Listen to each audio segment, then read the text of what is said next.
여호수아서 4장 4에서 9절까지의 말씀입니다. 여호수아서 4장 4에서 9절 말씀. 오늘 말씀은 제가 봉독하여 읽도록 하겠습니다. 하나님께서 말씀하십니다. 여호와의 말씀을 들으십시오. 여호수아가 이스라엘 자손 중에서 각 지파에 한 사람씩 준비한 그 12사람을 불러 그들에게 이르되 요단 가운데로 들어가 너희 하나님 여호와의 궤 앞으로 가서 이스라엘 자손들의 지파 수대로 각기 돌 한 개씩을 가져다가 어깨에 매라. 이것이 너희 중에 표징이 되리라. 후일에 너희의 자손들이 물어 이르되 이 돌들은 무슨 뜻이냐 하거든 그들에게 이르기를 요단물이 여호와의 언약궤 앞에서 끊어졌나니 곧 언약궤가 요단을 건널 때 요단의 물이 끊어졌으므로 이 돌들이 이스라엘 자손들에게 영원히 기념이 되리라 하라 하니라. 이스라엘 자손들이 여호수아가 명령한 대로 행하되 여호와께서 여호수아에게 이르신 대로 이스라엘 자손들의 지파수를 따라 요단 가운데서 돌 12를 택하여 자기들의 유숙할 곳으로 가져다가 거기에 두었더라. 여호수아가 또 요단 가운데 곧 언약궤를 맨 제사장들의 발이 선 곳에 돌 12를 세웠더니 오늘까지 거기에 있더라. 아멘. 반갑습니다, 여러분. 반갑습니다. 오늘도 하나님의 말씀을 듣기 위하여 이 말씀과 은혜의 자리에 나오신 우리 모든 성도님들을 우리 주님의 이름으로 환영하고 축복합니다. 자, 오늘도 장 목사의 시그니처 인사법이죠. 옆에 계신 분들과 이렇게 한번 인사해 볼까요? 네가 최고야. 너가 최고야. 너는 짱이야. 너무나도 감사를 해드립니다. 그리고 또 제가 오후 예배 때마다 꼭 하는 멘트시요. 옆에 계신 분들과 한 번만 더 이렇게 인사를 해볼까요? 졸지 맙시다. 졸지 맙시다. 제가 지켜보겠습니다. 감사합니다. 오늘 저 장 목사 마지막 설교하는 날인데 오늘 같은 날에도 졸고 있다. 그러면 오른손 높이 들고 알려주십시오. 오늘은 제가 500원이 아니라 신경 좀 썼습니다. 거금 1,500원을 드리도록 하겠습니다. 자, 그러면 이제 다 같이 오늘 함께 말씀의 제목을 한번 따라해 볼까요? 메모리얼. 여러분, 메모리얼이 무슨 뜻이지요? 메모리라는 이 단어의 원형을 통해서도 우리가 잘 알 수 있듯이 무언가를 기념하고 또 기억하기 위해 세워놓은 기념비를 보고 우리는 메모리얼이다라고 이야기를 합니다. 그렇다면 우리가 잘 알고 있는 유명한 메모리얼들에는 어떤 것들이 있을까요? 저는 이 메모리얼이라고 하는 말을 들으면 가장 먼저 승리의 상징인 이 개선문이 떠오릅니다. 유럽 여행을 다녀오신 분들이 있다면 꼭 한 번쯤은 가서 보셨을 건데 정말로 멋지지요? 전쟁에서의 승리를 상징하고 기념하는 이 개선문은 대표적인 메모리얼이다라고 이야기를 할 수가 있을 것입니다. 그렇다면 또 다른 메모리얼들에는 어떤 것들이 있을까요? 이집트 파라오의 왕권을 상징하는 이 오벨리스크가 있을 것이고요. 정말로 멋지지요? 또 우리나라 고인돌과 비슷합니다. 영국의 이 스톤헨지도 우리가 잘 아는 유명한 메모리얼이다라고 이야기를 할 수가 있을 것 같습니다. 그런데 제가 왜 오늘 말씀을 시작하면서 이 메모리얼에 대한 이야기로 말씀을 시작하고 있냐면 오늘 우리가 함께 읽은 이 여호수아서 말씀에서도 이 메모리얼이 등장을 하고 있기 때문입니다. 어떤 기념비냐? 여호수아가 길갈에 12개의 돌로 세운 길갈의 메모리얼입니다. 오늘 말씀의 배경을 제가 짧게 한번 설명해 드리겠습니다. 이스라엘 백성들이 40년 광야 생활의 끝을 내고 드디어 약속의 땅 가나안 땅으로 들어가는 장면입니다. 그런데 가나안 땅으로 딱 들어가려고 보니 이스라엘 백성들의 앞길을 가로막고 있던 것이 있었지요. 무엇이었습니까?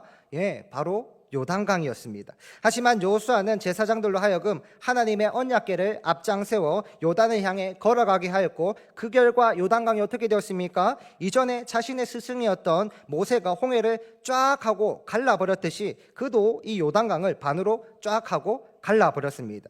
그렇게 해서 이스라엘 백성들이 이 요단강을 건너 처음으로 도착하게 된 그 가나안 땅이 어디냐? 바로 오늘 말씀이 쓰여지고 있는 장소인 이 길갈입니다.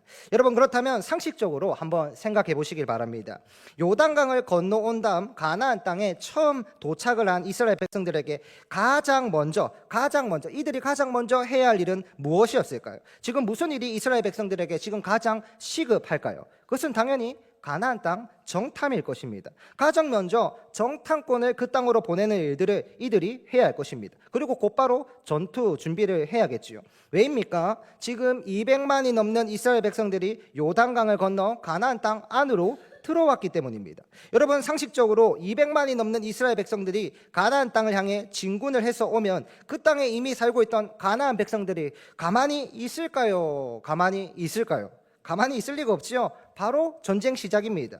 200만이 넘는 이스라엘 백성들이 요단강을 넘어왔다는 것은 가나안 땅에 살고 있던 사람들 입장에서는 선전포고나 다름이 없는 것입니다. 여러분, 만약에 예를 들어서 북한에서 200만이 넘는 북한군 병사들이 38선을 넘어서 한국에 들어왔다. 그러면 어떻게 될까요? 바로 진돗개 1 발령입니다. 대포권 사이렌이 웽 하고 울리겠죠. 저도 집구석 어디에 있는지 군복을 다시 찾아서 입고 바로 군대로 끌려갈 겁니다. 저 전역했어요. 저 전역했어요. 전역증 더 있어요. 이렇게 말해도 그딴 거 필요 없지요. 바로 군대입니다. 바로 전쟁 시작이에요. 마찬가지입니다. 지금 이스라엘 백성들은 넘어서는 안 되는 38선을 넘은 것입니다. 요단강을 건너와 적진 한가운데로 들어간 것입니다. 지금 당장 가나안의 백성들이 군사들이 이끌고 와서 전쟁을 시작해도 조금도 이상하지 않습니다. 그런 일촉즉발의 상황입니다. 그러니 당연히 이런 상황에서는 가장 먼저 정탐꾼을 보내고 적의 동태를 살피고 빨리 전쟁 준비를 해야겠죠. 그런데 이때 이스라엘 백성들은 이 길갈에서 절대로 해서는 안 되는 두 가지 일을 합니다. 먼저 첫 번째는 할례를 행한 것이고, 두 번째는 여호수아가 이스라엘 12지파 수장들에게 메모리얼을 만들, 기념비를 만들 돌들을 하나씩 들고 와라 명령을 한 것입니다. 여러분, 이것은 지금 막 광야에서 가나안 땅으로 넘어온 이스라엘 백성들이 할 수 있는 최악의 수가 아니겠습니까? 여러분, 이스라엘 백성들은 누구나 다 잘 알고 있습니다. 자신들의 조상이었던 시므온과 레위가 할례를 행한 세겜 족속들을 단 두 사람이서 대학살을 했다는 사실을 말입니다. 할례를 행하면 전투는 고사하고 일상생활이 불가능합니다. 여러분, 그리고 기념비를 만들고 싶으면, 메모리얼을 만들고 싶으면 지금 만드는 것이 아니라 전쟁이 다 끝난 다음에 승리의 개선문과 같은 기념비를 세우고 메모리얼을 만들면 되는 것이 아니겠습니까? 그런데 여호수아는 12지파 수장들에게 길갈에 도착하자마자 메모리얼을 만들 무거운 돌들을 하나씩 준비해서 와라 명령을 합니다. 즉 적진 한가운데서 기념비를 세우고 예배와 제사를 드리겠다는 것이죠. 여러분, 이건 절대로 상식적인 행동이 아닙니다. 기념비를 세우는 도중에, 예배와 제사를 드리는 도중에 가나안에 연합 군대가 쳐들어오면 어떻게 되겠습니까? 그냥 전부 다 몰살을 당하게 되는 것입니다. 만반의 준비를 다 갖추고 있다고 해도 목숨을 걸어야 하는 것이 전쟁인데, 메모리얼을 만들고 있고 제사를 드리는 도중에 적들이 쳐들어왔다. 이건 뭐 말할 것도 없지요. 전부 다 대량 학살을 당하게 될 것입니다. 그러나 사랑하는 성도 여러분, 그럼에도 불구하고 이스라엘 백성들은 이런 위험한 상황 속에서도 하나님을 향한 그 메모리얼을 세웁니다. 12개의 돌들로 길갈에 하나님을 향한 그 기념비를 세웁니다. 그렇다면 그 이유는 무엇일까요? 왜 굳이 이스라엘 백성들은 이렇게 위험한 상황 속에서도 이 메모리얼을 굳이 만든 것일까요? 그 이유는 이스라엘 백성들이 이 지난 광야 40년 생활을 통해서 깨닫게 된 단 하나의 진리가 있었기 때문입니다. 그 진리가 무엇이냐? 그들이 광야 40년 생활을 통해서 무엇을 깨닫게 되었냐? 그것은 바로 하나님의 신실하신 은혜입니다. 그것은 바로 하나님의 성실하신 은혜입니다. 지난 광야 40년 동안 이들이 하늘에서 내리는 만나를 먹으면서, 지난 광야 40년 동안 이들이 자신의 옷과 신이 헤어지지 않는 것을 경험하면서, 지난 40년 동안 이들이 낮의 해와 밤의 달을 피하게 해준 이 구름 기둥과 불 기둥을 경험하면서 깨닫게 된 것입니다. 무엇을 깨닫게 된 것입니까? 모든 것이 하나님의 은혜구나. 모든 것이 하나님의 은혜구나. 내가 아등바등 한다고 해서 이 광야를 지나온 것이 아니었고, 내가 아등바등 한다고 해서 이 광야에서 있었던 모든 전쟁을 이긴 것이 아니었고, 내가 아등바등 한다고 해서 이 거대한 요단강을 건널 수 있었던 것이 아니었구나라는 것을 이들이 이 광야 40년 생활을 통해서 깨닫게 된 것입니다. 지금까지 불기둥과 구름기둥으로 우리를 신실하게 지켜주신 그 여호와 하나님께서 앞으로도 우리들을 신실하게 지키시고 보호하여 주실 것을 이들이 깨닫게 된 것입니다. 때문에 이들이 길갈에 도착하자마자 하나님께 예배를 드리 이 은혜의 기념비를, 메모리얼을 세우게 된 것입니다. 그래서 먼 훗날 이 길갈에 세운 이 메모리얼은 모든 이스라엘 백성들이 오고 오는 그 길 위에 남아서, 후대 역사에 길이 남아서 하나님의 그 신실하신 은혜를 기억하게 만드는 은혜의 기념비가, 은혜의 메모리얼이 된 것입니다. 오늘 본문 9절 말씀입니다. 여호수아가 또 요단 가운데 곧 언약궤를 맨 제사장들의 발이 선 곳에 돌 12를 세웠더니 오늘까지 거기에 있더라. 오늘까지 그 돌들이 그곳에 있었더라. 아멘.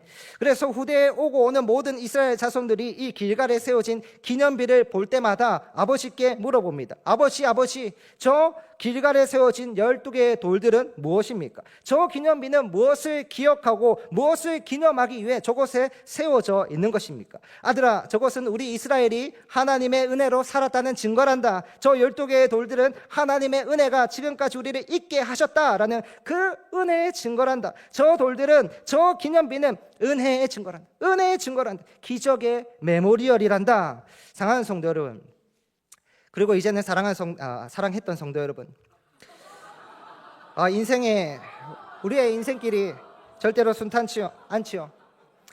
어린 목사가 이런 말씀을 드려서 참 죄송하지만 우리가 앞으로 살아갈 인생길은 광야와 같을 것입니다. 절대로 쉬울 리가 없는 광야와 같은 인생길을 우리가 앞으로 걸어가게 될 것입니다. 그러나 사랑하는 성도 여러분, 그 길 위에 내가 가장 어렵고 지치고 힘이 들 그때, 그 길 위에 그곳에 하나님을 향한 은혜의 기념비를, 믿음의 메모리얼을 세우시길 바랍니다. 과거 야곱이 자신의 인생에서 가장 비참한 순간이 찾아왔을 때 자신의 돌베개로 베델의 메모리얼을 세웠듯이, 사랑하는 성도 여러분, 내 인생에 가장 어렵고 힘들고 어두운 위기의 순간이 찾아왔을 때 그때 은혜의 기념비를 세우시기 바랍니다. 그때 믿음의 메모리얼을 세우시기 바랍니다. 그러면 먼 훗날 우리의 그 모든 광야 같은 인생의 시간이 지나갔을 때 그때 내 인생에 세워두었던 그 은혜의 기념비를 바라보면서 하나님께서 나를 이렇게 인도하셨구나, 하나님께서 이때 나를 이렇게 성실하게 도우셨구나, 인도하셨구나 라는 것을 우리가 그 은혜의 메모리얼을 보면서 발견하게 될 것입니다. 사랑하는 성도 여러분, 우리가 하나님 앞에 세운 그 은혜의 메모리얼은 절대로 사라지지 않습니다. 눈물로 세운 그 믿음의 기념비는 절대로 사라지지 않습니다. 여러분의 인생에 있어서 가장 힘들고 지치고 어려운 순간이 찾아왔을 때 이 은혜의 기념비는 여러분의 마음을 강하게 만들어주는 큰 위로와 힘이 될 것입니다. 사랑하는 성도 여러분, 기억하십시오. 여러분의 돌베개가 놓인 그곳이 베델이 됩니다. 여러분 기억하십시오. 여러분의 메모리얼이 세워진 그곳이 하나님께서 함께 하셨다는 은혜의 증거인 길갈이 되는 것입니다. 하나님께서 나를 이렇게 도와주셨다, 하나님께서 나를 이렇게 지켜주셨다, 하나님께서 나를 여기까지 인도하셨다, 그 은혜의 기념비가 되는 것입니다. 여러분, 저는 고2 겨울방학 때 신학을 하기 위해서 마음을 먹었습니다. 그 전까지는 신학이 무엇인지도 잘 몰랐고 목사가 된다는 것이 제 인생에 무슨 의미인지도 잘 몰랐습니다. 그저 막연하게 목사가 되고 싶다라는 생각을 했었습니다. 그때가 제 고2 때입니다. 이런 저의 생각을 그 당시 제 담당 목사님께 말씀을 드리니 목사가 되기 위해서는 신학과를 가야 한다라고 하시더라고요. 그래서 겨울방학이 끝이 나고 고3이 되자마자 어머니께 말씀을 드렸습니다. 어머니, 저 신학을 하고 싶습니다. 그리고 목사가 되고 싶습니다. 그러자 저희 어머니 이혜경 권사는 제 말을 듣고 콧방귀를 흥 하고 끼시면서 웃으셨습니다. 네 주제를 알라는 것이지. 제가 그 당시 가려고 했던 고신대학교 신학과는 등급이 꽤 높았습니다. 올 2등급 정도가 나와야지 지원을 할 수가 있는 수준이 되었었는데 네 같은 바보는 절대로 목사가 될 수 없다는 것이죠. 그 당시 저의 성적은 올 3등급은커녕 정말로 형편이 없었습니다. 그래서 저희 어머니는 택도 없는 소리다, 그러면서 너가 신학과를 갈 수 있으면 어디 한번 가봐라 라고 말씀하셨습니다. 저희 어머니 옆에 앉아 계시던 저희 아버지 장성혁 씨는 집사셨지만 나이롱 신자였기 때문에 집사가 아니라 잡사셨습니다. 그래서 저희 아버지는 그 당시 제가 배우고 싶다는 이 신학이 뭔지도 잘 모르셨고 별 생각이 없으셨습니다. 그렇게 제가 낙심한 상태로 책상에 앉아서 기도를 하고 고신대학교 신학과 입시 요강을 보고 있는데 이때 아주 특이한 지원 방법 하나가 제 눈에 딱 하고 들어왔습니다. 그 지원 방법이 무엇이냐면 입학사정관 제도라는 지원 방법이었습니다. 지금은 이 입학사정관 제도가 각 대학마다 종류도 다양하고 여러 가지 모양과 방법으로 지원을 할 수 있게 되어 있는데요. 제가 고3일 때는 이 입학사정관 제도라는 것이 대한민국에 처음으로 도입이 되던 해였습니다. 제가 이 입학사정관 제도를 조금만 설명을 해드리자면 대학을 성적으로 들어가는 것이 아니라 이 사람이 우리 학교와 이 학과에 들어오기 위해서 지금까지 무엇을 준비해왔는가, 이것만 보고 학교에 입학을 시켜주겠다는 것입니다. 그래서 입학사정관 제도는 그과의 교수님이 아니라 학교에서 고용한 입학사정관들이 와서 면접을 보고 학생을 선택하는 제도였습니다. 저는 책상에 앉아 있다가 이 입학사정관 제도를 보고 벌떡 일어나면서 유레카를 외쳤습니다. 이거다. 이거 말고는 나 같은 바보가 신학과에 들어갈 방법이 없다. 그런데 여기에는 아주 치명적인 문제가 하나 있었습니다. 이 제도가 제 고3 때 처음 대한민국에 도입된 제도다 보니까 시범적으로 이 제도를 운영하는 학교가 대부분이었는데요. 그래서 이때 저희 학교에서 이 입학사정관 제도로 뽑는 학생이 총 몇 명이었냐? 무려 1명이었습니다. 무려 1명이었습니다. 고신대에서 딱 한 명, 딱 한 사람만 이 입학사정관 제도를 통해서 뽑겠다라고 한 것입니다. 여러분, 그런데 제가 이걸 보면서 무슨 생각을 했냐면 이 한 사람이 내가 될 것 같다. 이 한 사람이 내가 될 것 같다라는 믿음과 확신이 생겼습니다. 그래서 그날부터 포트폴리오를 준비하고 자기소개서와 면접을 준비하고 금식기도를 하기 시작했는데요. 그래서 저는 고3 때 학교에서 점심을 먹은 기억이 없습니다. 1년 동안 학교 앞 교회에 나가서 금식기도를 했거든요. 그리고 성적이 아니라 오로지 자기소개서와 면접 포트폴리오만 가지고 승부를 봐야 했기 때문에 진짜 몇 개월 동안 면접 준비와 포트폴리오 자기소개서를 만들었습니다. 제가 저기 분성산 위에 있는 이 분성고등학교를 나왔는데요. 분성고등학교 앞에 가면 늘 행복한 교회라고 있습니다. 제가 그 교회 가서 점심에 금식기도 하고 저녁에는 얼른 밥을 먹고 다시 교회에 가서 말씀 보고 기도하고 말씀 보고 기도하고 말씀 보고 기도하고 이렇게 고3의 시간을 보냈습니다. 그렇게 시간이 지나서 면접날이 다가왔고 제 담임 선생님이 국어 선생님이셨는데 제가 쓴 자기소개서가 고칠 것이 있는지 없는지 선생님께 봐달라고 보여드리니까 하시는 말씀이 고칠 것이 조금도 없다라고 말씀하시는 거예요. 내가 평생 국어 교사로 있으면서 너만큼 자기소개서 잘 쓴 사람 못 봤고 포트폴리오 잘 준비한 사람 본 적이 없다라고 말씀하시면서 면접 잘 보고 와라 라고 말씀하셨습니다. 그렇게 제가 면접을 보기 위해서 처음으로 고신대학교를 갔습니다. 그런데 제가 학교에 도착해서 면접 대기자실에 딱 하고 들어가니까 정말로 기가 막힙니다. 진짜 기가 막힙니다. 거기 있는 모든 학생들이 전부 기도를 하고 있는 거예요. 전부 기도를 하고 있는 거예요. 거기 따라온 부모님들도 전부 기도를 하고 있었습니다. 여러분, 여기서 한 명 뽑는다니까요. 한 명 뽑는다. 두 사람도 아니고 딱 한 명을 뽑는 겁니다. 고신대 전체에서 딱 한 명 뽑는 거예요. 그래서 저도 그 자리에 앉자마자 기도를 했습니다. 하나님 도와주세요. 하나님 도와주세요. 여러분, 그런데 이럴 때는 하나님께서 누구 기도를 들어주셔야 합니까? 전부 기도를 하고 있는데 여기서 딱 한 사람 빼고 다 떨어지는 거예요. 전부 하나님 도와주세요. 하나님 도와주세요. 그날 면접은 총 3번이었습니다. 1대1 면접이었는데 여기서 한 번만 실수해도 탈락이에요. 2명 뽑는다고 하면 뭐 조금 실수해도 괜찮을지 모르겠습니다. 하지만 이날은 실수를 하지 않는 딱 한 사람만 뽑는 자리입니다. 제가 그날 얼마나 긴장을 했는지 몰라요. 무슨 말을 하고 나왔는지도 기억이 잘 나지 않습니다. 그렇게 면접을 다 보고 집에 와서 결과를 기다리고 있는데 여러분, 제가 합격을 했을까요? 합격을 했을까요? 합격을 했으니까 지금 제가 이 자리에서 목사가 되어 있겠죠. 그렇게 제가 입학사정관 제도에서 1등을 하고 고신대학교를 수석으로 입학하게 되었습니다. 여러분, 그날 제가 얼마나 기뻤는지 몰라요. 세상을 다 가진 기분이었습니다. 그리고 그러면서 또 드는 생각이 뭐냐 하면, 그렇지, 나 말고 누가 되겠어? 나 말고 누가 되겠어? 누가 나만큼 기도 많이 했고, 누가 나보다 금식 오래 했고, 누가 나만큼 면접 준비하고, 누가 나만큼 포트폴리오 준비하고, 누가 나만큼 말씀 많이 읽었겠어? 당연히 내가 1등을 해야지, 이런 마음이 저에게 있었습니다. 그래서 합격할 이후에 저는 수시 합격자니까 딱 이맘때지요. 초겨울이 시작된 이맘때 일찍 대학 발표가 났으니까 가벼운 마음으로 학교를 다니고 있었습니다. 그때도 여전히 금식 기도를 하고 있었고 말씀을 보면서 학교를 다니고 있었는데요.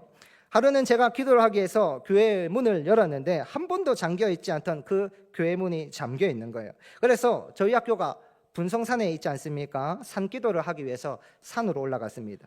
이맘때 산에 올라가 보신 분들은 다 아실 건데 산에 얼마나 낙엽이 얼마나 많은지 진짜 수만 개의 낙엽들로 산 전체가 덮여 있었습니다. 발목까지 낙엽들이 푹 하고 들어갔어요. 그렇게 제가 그 셀 수도 없는 낙엽들 사이에서 무릎을 꿇고 기도를 하고 있었는데 여러분, 그날 제가 얼마나 많이 울었는지 모릅니다. 얼마나 많이 울었는지 모릅니다. 하나님께서 그날 그 낙엽들 속에서 저에게 하나의 낙엽을 죽게 하시는데 그 낙엽이 저인 거예요.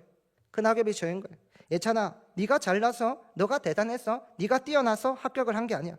예찬아, 너는 그냥 여기 떨어져 있는, 그냥 여기 대충 버려져 있는 수많은 낙엽들 중에 그저 하나에 불과해. 너가 특별한 이유는 너가 손에 쥐고 있는 그 낙엽 하나와 같이 내가 너를 내 손으로 잡았기 때문이야. 내가 너를 내 손 위에 그저 올렸기 때문이야. 너는 내가 아니고서는 여기 버려져 있는 이 셀 수도 없는 낙엽들 중에 그저 하나에 불과해. 너는 내가 아니고서는 그냥 버려진 낙엽이야. 그냥 쓸모없는 인생이야. 하나님께서 저에게 이렇게 말씀하시는데 그날 제가 그 낙엽들 속에서 얼마나 많이 울었는지 모릅니다. 그래서 저는 그날 이후 낙엽을 볼 때마다 떠올립니다. 나의 자격 없음과 하나님의 은혜를, 나의 자격 없음과 하나님의 은혜를, 이 낙엽을 볼 때마다 떠올립니다. 그리고 이제는 이 낙엽들이 저의 메모리얼이 되어 있습니다. 저를 겸손하게 만드는 메모리얼이 되었고 하나님 앞에서 나의 자격 없음을 알게 하는 그 메모리얼이 되었습니다. 사랑하는 성도 여러분, 그리고 이제는 사랑했던 성도 여러분, 여러분의 낙엽은 무엇이고 여러분의 메모리얼은 무엇입니까? 어디가 여러분의 길갈이 됩니까? 여러분, 만약 홍해를 가르듯이 기세 좋게 요단을 가르고 온 이 이스라엘 백성들이 길갈에서 12개의 돌들로 기념비를 세우지 않았더라면 그들은 우리의 힘으로, 나의 힘으로 이 광야를 넘어왔다, 그러니 앞으로도 우리의 힘과 내 능력으로 가나안 땅을 정복할 수 있을 것이다 라고 고백을 했을지도 모르겠습니다. 그렇게 사랑하는 성도 여러분, 우리에게는 메모리얼이 필요합니다. 내 힘이 아니었다, 내 능력이 아니었다, 내 힘이 아니었다라는 것을 고백하게 만드는 그 겸손의 메모리얼이 필요합니다. 힘들고 낙심이 될 때 메모리얼을 만드십시오. 여러분, 그러나 앞으로 인생에서 잘 되고 성공하고 있을 때 더욱 하나님을 예배하는 겸손의 메모리얼을 만드십시오. 우리는 날마다 길갈에 서서 하나님의 은혜를 기억해야 합니다. 왜입니까? 나의 나 된 것이 전부 하나님의 은혜이기 때문입니다. 나의 나 된 것이 전부 하나님의 은혜이기 때문입니다. 우리에게는 메모리얼이 필요합니다. 말씀을 맺으면서 결론을 내리겠습니다. 사랑하는 성도 여러분, 저는 오늘 지난 7년 동안의 사역을 마무리하고자 합니다. 참 세월이 살과 같이 지나갔습니다. 제가 이번 주에 제자리를 정리하면서 교회 1층에서부터 교회 3층까지 교회 구석구석 여기저기 찾아가 여기도 앉아보고 저기도 앉아보고 교회를 쭉 한번 뒤돌아보는데 정말로 제 손길이 닿지 않은 것이 한 곳도 없더라고요. 교회 바닥부터 교회 천장까지 제 손때가 묻어있지 않은 것이 한 곳도 없더라고요. 그래서 더 아쉽나 봅니다. 지난 7년 동안 이 부족한 저를 사랑해 주시고 격려해 주시고 기도해 주셔서 정말로 감사를 드립니다. 제 인생의 청춘이 여기 김해북교에 있습니다. 이 지난 7년은 제 인생에서 가장 반짝이고 빛나는 시간이었습니다. 이 반짝이고 빛나는 시간을 여러분들과 함께 할 수 있음에 정말로 감사를 드립니다. 제가 7년 전에 제 모교회를 떠나오면서 사역을 시작할 때 쓴 시 한 편이 있는데요, 그 시가 오늘 저의 마지막 마음을 잘 대면해주고 있는 것 같아서 마지막으로 이 시를 여러분들에게 읽어드리고 마무리를 하겠습니다. 우리는 떠나가기 위해 잠시 모였다. 더 이상 시간은 기다려주지 못했고 다른 누군가에게 또 다른 사랑이 되기 위해 우리는 아쉬운 발길을 마다하지 아니하였다. 또다시 우리는 각자의 자리에서 최선을 다해 살아갈 것이다. 만나는 사람이 달라질 것이고 삶의 자리가 바뀔 것이다. 하지만 그러다 그대들, 다른 누군가가 아닌 그대들과 이 빛나는 시절을 함께 하였다는 것에 감사히 생각할 것이다. 어찌하겠느냐, 그대들은 사랑이었다. 사랑하는 성도 여러분, 저는 오늘 이 자리에서 또 다른 메모리얼을 세우고 갑니다. 그 메모리얼은 바로 여러분입니다.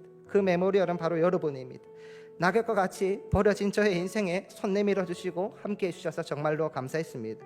지금까지 받은 사랑 잊지 않고 언제나 성실하고 진실하게 하나님 나라와 교회를 위하여 일하는 목사가 되겠습니다. 마지막으로 짧은 시간이지만 좋은 목사가 될 수 있게 옆에서 부지런히 지도해 주신 우리 백경태 담임 목사님과 지금까지 저를 신실하게 사랑하여 주신 우리 모든 성도님들과 성실하신 은혜로 언제나 함께하여 주신 우리 주 여호와 하나님께 무한한 감사와 영광을 드립니다. 우리 주 예수 그리스도의 은혜와 평강이 우리 북교의 모든 성도님들과 함께하기를 우리 주님의 이름으로 간절히 소망합니다. 감사합니다.